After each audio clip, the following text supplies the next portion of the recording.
But hello, everyone. My name is Hope Warga, and I would like to welcome you to my traumatic healing talk. I am a survivor, like she said, of an MVA, so motor vehicle accident, and live with a TBI, so traumatic brain injury. I've been living with my TBI for 15 years, and I've become very experienced with coping. I've gained incredible amounts of knowledge and insight with life that I've both put together myself and learned while working with multiple therapists. I learned and now choose to focus on the positive aspects within my life versus all the negative aftermath aspects. Now, appreciation for the people and things that are in our lives is what can and does go unnoticed by many of us. So, for example, simplistically, beautiful days outside, having an ice cream cone, sharing time with your family, your friends, or your pets, participating with a Nintendo Wii activity, going on a walk to the mall or bowling.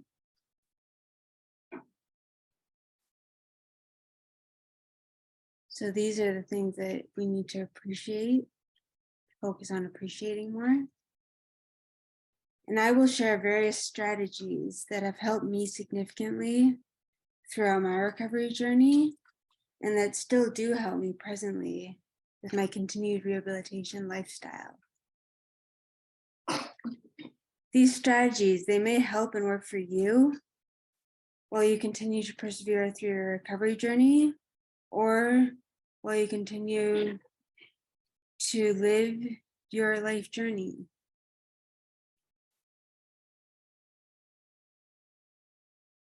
And I do hope for everyone here to experience success in their comfortably recovered journeys so that we can all continue moving through and with the rest of our lives.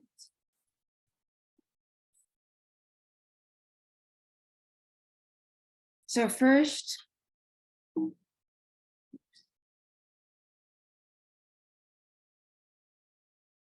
I'd like to just review a few dominant traumatic impacts that come when living with an ABI or TBI, so acquired brain injury or traumatic brain injury.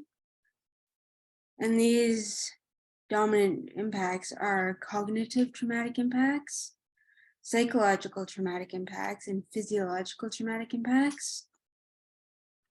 Now, cognitive traumatic impacts, these impacts can cause memory, attention, or planning and problem-solving challenges. And these challenges can then lead to a person experiencing impaired emotional regulation due to the insecurities that have built up. And then these insecurities, they lead to a person developing attachment issues with others. And then there's psychological traumatic impacts. And these impacts, they can cause feelings of depression, anxiety, confusion, or dissociation, which can then lead to a person feeling numb while self-isolating. And then there's physiological traumatic impacts. And these impacts can cause fatigue, they can cause racing heartbeat, they can cause trouble sleeping, and they can even create sensitivities to a person's sensory stimulation. So for example, they can have exaggerating impacts to and with light, sound, or touch.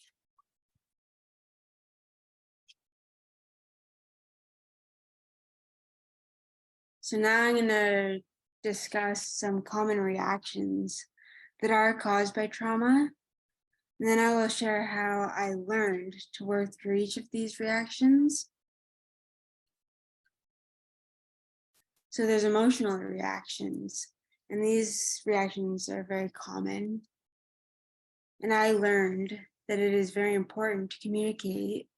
So speaking, sharing, and discussing, I learned to speak, share, and discuss my experiences and feelings to and with my family, my friends, my caregivers, and especially with my therapists, because all their support, knowledge, or change in prescriptions are what helped to increase my knowledge and ability to cope with each of these separate individual emotional reactions.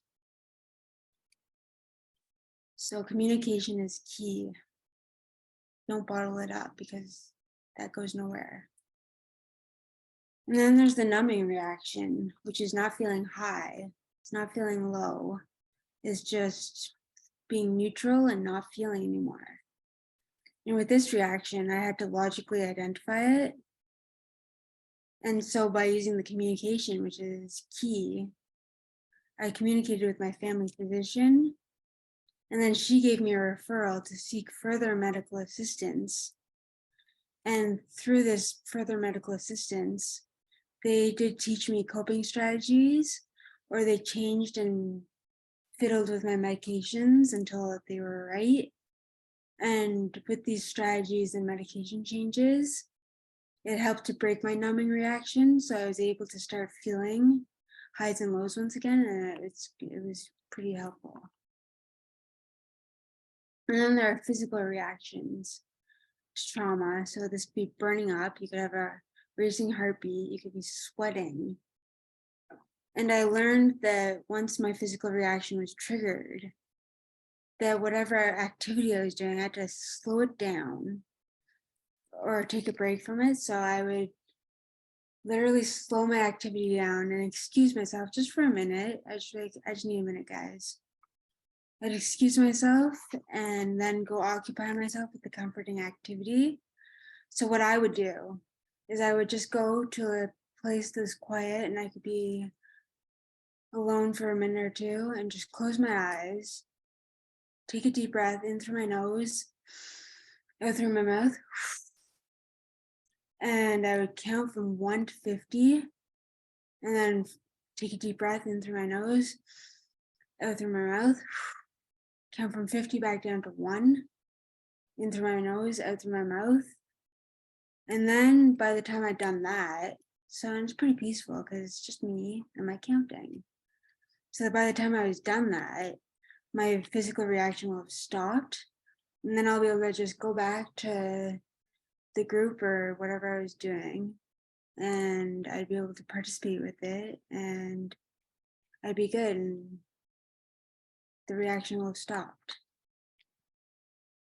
And then there's the sleep disturbance reactions, and I had to learn to strategically work with this one too. So I'm in bed, I'm tossing and turning, I can't get to sleep, and it's driving me crazy. So I learned to literally wake up, so open my eyes, get out of my bed, refix it, so fold the blankets down, prop the pillow up, and fix up my atmosphere. So dim the lighting, put comforting quiet music on in the background. I even like beautiful aroma, so I put a sensing machine on. So that's a very peaceful, relaxing environment, right? And then I would get just a simplistic, easygoing activity. So like doodling, coloring, crosswords, word searches, just something simple. And I'd sit in my bed in my beautiful atmosphere. And for 5 or 10 minutes, I would work with my activity. And I'd set an alarm. So then after 10 minutes of doing that, I'd be very relaxed. So I'd shut off all my atmosphere, put my pillow back down, get into my bed, and I'd be relaxed and comfortable. So I'd be able to sleep once again. Pretty useful. And then there are cognitive reactions. And with these reactions, you can become pretty insecure with yourself because you could be in conversation, you could be presenting, you could just be in social discussion. And then all of a sudden, you don't even remember what you're talking about.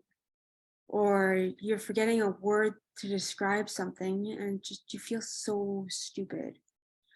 So anyways, that insecurity, the way I learned is that you have to literally just not get upset with yourself, and this takes a bit of time to learn, and be patient and allow time to pass. So just work with the time, and you could just start discussing something simple like, oh, I'm looking forward to Christmas coming about.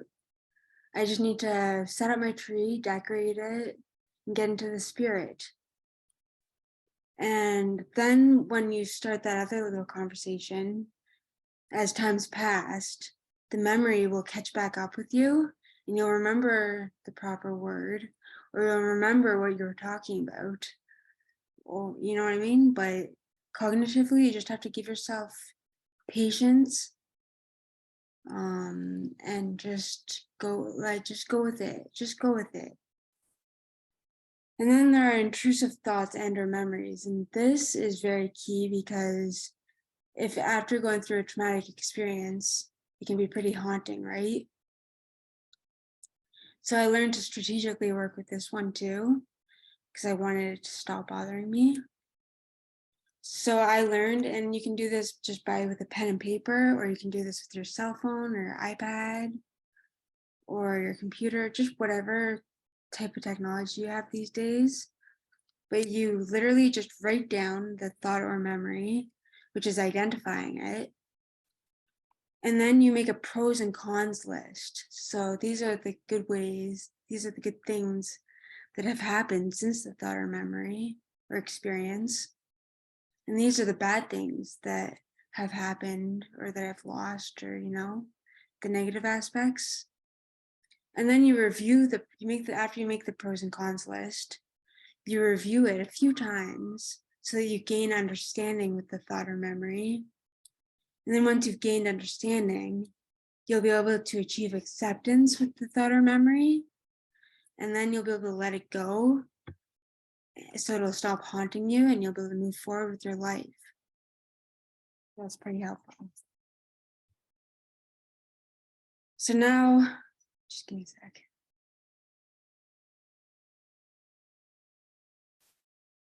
So now I'd like to review the importance of having and trying to keep a positive mindset, because this is what will help you get through all the dark times that come and go for everyone.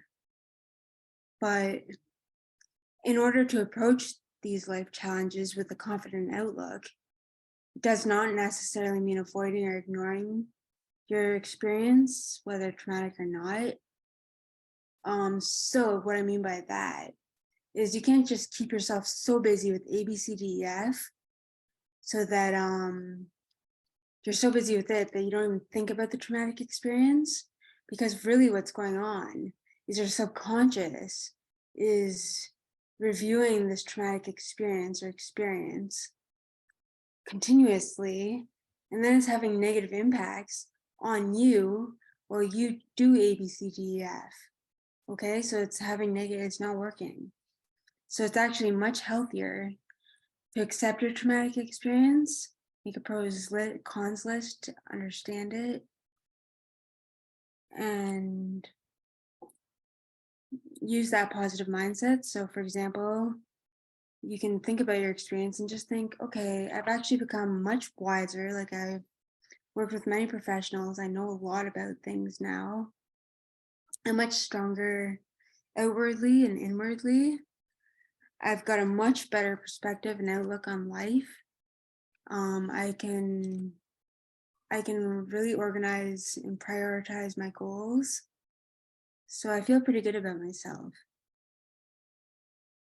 And keep open with the positive mindset. Keeping open with the positive mindset involves making the most of it out of your situation, even with your new challenges.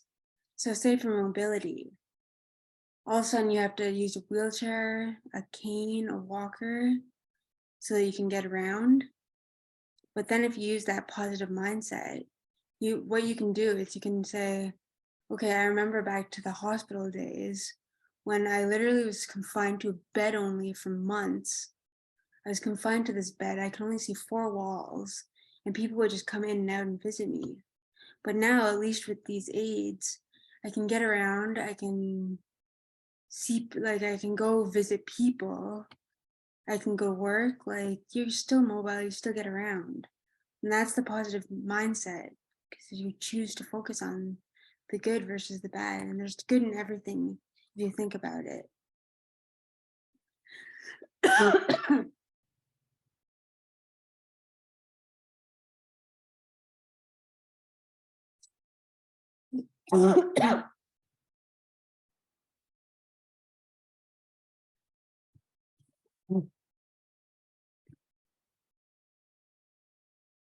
And I must say that, wow. I must say that if I didn't try hard to maintain as much of a positive outlook as I could throughout my recovery, and as much as I can these days, even when I'm having hard times, like for example, presenting and not being able to talk or speak because I can't, because my throat's screwing around with me, I would not be where I am today. So for example, I share a beautiful house in Oak Ridges and live independently. I'm successfully maintaining my rehabilitation lifestyle. I speak, I write, and I have very loving family that are extremely supportive, very loving friends. And really, I can't ask for any more than that. So I was in this dark tunnel for a long time, years and years, okay? But by keeping the positive mindset and being like, okay, so this is really, really bad, but there are some good. I would focus on that good, and I got out of the dark tunnel and into the light. So the positive mindset. Oh, yes. So that's important. That's the mindset. So now I'm gonna post some distress contact numbers. And the reason I'm posting this is because there are moments of crisis when your support network is not around, like they're working, they're out shopping, they're on a walk, something, and you're having a moment of crisis and you really need some help. You need somebody to listen to you. You need somebody to guide you or just give you their thoughts and advice. That's the beauty of these contact numbers that I'm sharing, because the people behind on the other end of the line, they're there because they want to be there. They want to hear you out. They want to share their advice. They want to just make you feel better. So if you have a moment of crisis, by all means, reach out and get some help. That's a good choice to make. So that's my presentation, and my concluding thought with this presentation is that I really want to literally give hope. That's not just my name. And let us survivors know that yes, at one point we were something, but then now we've lived, we've experienced, we've grown, we've worked with many professionals. So we've actually become even more than we were when we were something. We still are that something, but now we are even more. But yeah, sure, we have extra challenges, but there are still absolute possibilities, even with these challenges, with and for the rest of our lives, So all in all, with every challenge for anybody, you always have to just keep trying and never, underline, bold, capitalize, italicize, give up, okay?